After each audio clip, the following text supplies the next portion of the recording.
مستفعلات مستفعلا مستفعلات مستفعلا أواننا منكما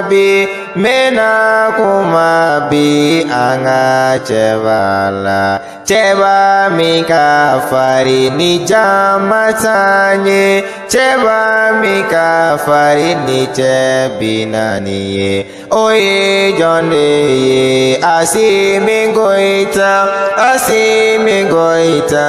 asimingoita Awone bena kuma cedela Cemina jugu kaca kosebe Awo abeta nikera pere Zida nyumanye ijugu beca Asimingoita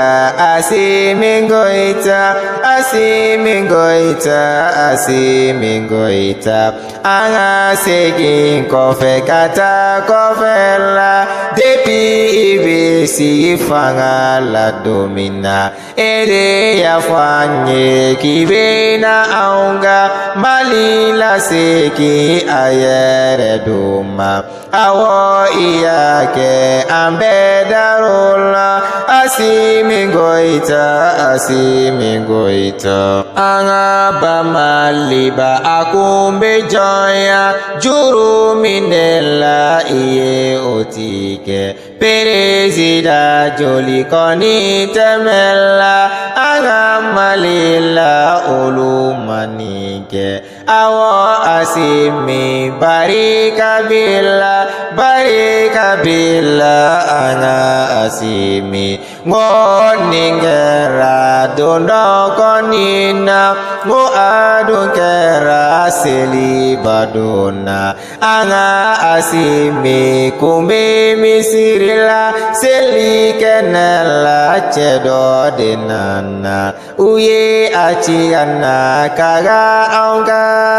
Asimi kantiye ai umake Masa Allah ko ni ama soma Anga asimi bora odela Ngodun temele uye afo Kube kude taga anga cebala Ai au tese au fanga kadogo Asimi keleye cebi naniye Awongo hali awati mame Uye cebina ni ciga boko divar Uga perezidant jugu ninisa Alinte feka togo konifo Ode yip cebi nani konichi Ube yesurasi kana malila Kolo kanata wili asimina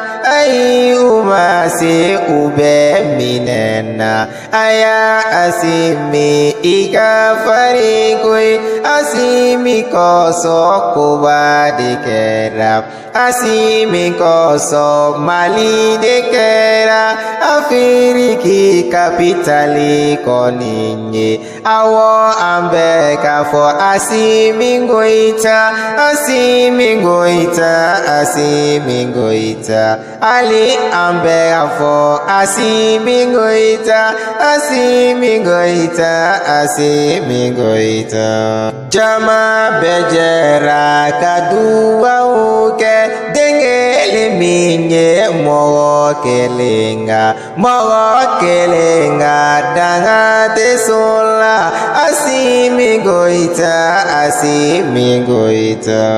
Ngone dumba fo mali embeye Neka konseye kofo aubeye Mogo ubeka kuma chamamba fauma Kauka asimi koni dunjanfa Uka jamanani ko farasi Uka uluni dobe Afriki Nedumba fauye Auka sabali Abeka jeka fara asiminka Asimimbe sira minkonika Abe bɛ ka anw bɛ ka kɛlɛ dun de kɛ mɔgɔw kun bɛ na ka Syairul Bambari y'o ka asi min fasa mɛn ni y'a filanna ye an ka cɛba don Assimi Goïta Assimi Goïta. Syairul Bambari, le grand poète bambara Seydou Djabi international k'a fɔ maliyɛnw bɛɛ lajɛlen ɲɛna Mali kɛra Afrique capitale ye